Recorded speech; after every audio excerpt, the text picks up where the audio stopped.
আইসিইউতে আমি প্রতিটি রোগীকে বাঁচানোর সর্বাত্মক চেষ্টা করি, তারপরেও সবাইকে হয়তো ফেরানো যায় না। যখন আমি কোনো পেশেন্ট মারা যায় তার আত্মীয়ের সাথে যখন আমি কথা বলি, তার অভিভাবকের সাথে আমি যখন কথা বলি, আমি ক্ষমা চাই যে আমি আমার সর্বোচ্চ চেষ্টা করেছি কিন্তু আমি পারিনি। আজকে এতগুলো মানুষ মারা গেল, প্রশাসনের পক্ষ থেকে সামান্য দুঃখ প্রকাশ নেই, তাদের ব্যবহার এত অ্যারোগেন্ট। আমি একজন মা, আমি আমার বাচ্চাকে নিয়ে ছাদে খেলতে যেতে পারছি না, আমি আমার নিরাপত্তা চাই। আমি 18ই জুলাই কর্মস্থল থেকে ফেরার পথে যে আগুনের মধ্য দিয়ে ঘরে ফিরেছি, আমি নাও ফিরতে পারতাম। ছোট ছোট শিশুরা মারা যাচ্ছে, তাদের বাসায় মারা যাচ্ছে, তাদের কি অপরাধ ছিল?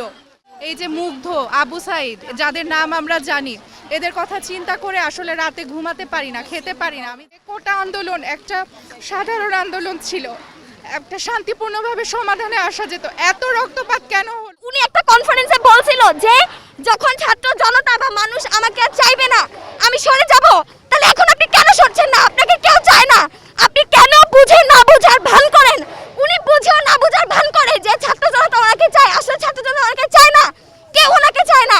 আর পুলিশদের উদ্দেশ্যে একটা কথা বলবো, মনে রাখবেন জীবনের যত কিছুই হোক অবশেষে আপনাদেরকে চিকিৎসকের কাছে আসতেই হবে। জীবনের কোনো না কোনো সময় কোনো চিকিৎসক আপনাদেরকে চিকিৎসা দিবে না।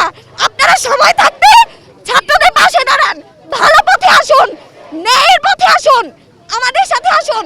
আপনাদের সাথে আমাদের কোনো শত্রুতা নেই, আমাদের শত্রুতা আপনার গায়ের ওই পোশাকের সাথে। আপনি ওই পোশাক ছেড়ে যদি আমাদের সাথে নেমে আসেন, আম জনতার সাথে নেমে আসেন, আমরা আপনাদেরকে বুকে টেনে নিব। আপনারা ন্যায়ের পথে আসুন। দেখেন, আমি একজন মুক্তিযোদ্ধার সন্তান। কোটা আন্দোলনের যারা আন্দোলন করছিলেন, কোটা সংস্কার আন্দোলনের আমি সংস্কারের পক্ষে ছিলাম। কেন্দ্র করে জিনিসটার একটি সুন্দর সমাধান কিন্তু আমরা কাম্য করেছিলাম। সেখানে যেটি করা হলো, স্টুডেন্টদের প্রতি নির্বিচারে গুলি ছোড়া হলো, নির্বিচারে গুলি করে যেভাবে পাখির মতো মানুষদেরকে মেরে ফেলা হয়েছে, নিরস্ত্র মানুষদেরকে মারা হয়েছে, এই বিষয়গুলির প্রতিবাদে কিন্তু আজকে সারা বাংলাদেশ ফুঁসে উঠেছে যে আমাদের বিরুদ্ধে মিথ্যা মামলা করা যাবে না, গ্রেফতার করা যাবে না। জানি শিক্ষা জাতির মেরুদণ্ড, কিন্তু এখানে স্টুডেন্টদেরকেই হত্যা করা হচ্ছে, একটা জাতির মেরুদণ্ডকে ধ্বংস করে দেওয়া হচ্ছে। দেশটা আসলেই কারোর বাপের না, দেশটা আমাদের লাখো শহীদের রক্তে গড়া, আর এই দেশটাকে সংশোধন করার দায়িত্ব আমাদের। যারা আন্দোলন করছে নারীরা, তাদেরকে নানাভাবে লাঞ্ছনার শিকার হচ্ছে, তাদেরকে অ্যাবিউজ করা হচ্ছে, তাদেরকে হ্যারাসমেন্টের শিকার করা হচ্ছে। কেউ নেই, পুলিশরাও আমাদের সাহায্যে নেই, মানে র্যাব না নেই, পুলিশ, র্যাব, সেনাবাহিনী, এরা তো আমাদের দেশের মানুষ। এখন গৃহযুদ্ধ লেগেছে, দেশের মানুষ দেশের মানুষকে হত্যা করছে, বাট এটা তো হওয়া উচিত। ফোন চেক করা হচ্ছে। আমাদের তো স্বাধীন দেশের নাগরিক, 71 সালে আমাদের মুক্তিযোদ্ধা, বুদ্ধিজীবী সবাই আমাদের রক্ত দিয়ে দেশটা স্বাধীন করেছে। রক্তের বন্যায় তো আমাদের দেশটা, তো আমরা অন্যায়কে সহ্য করব না।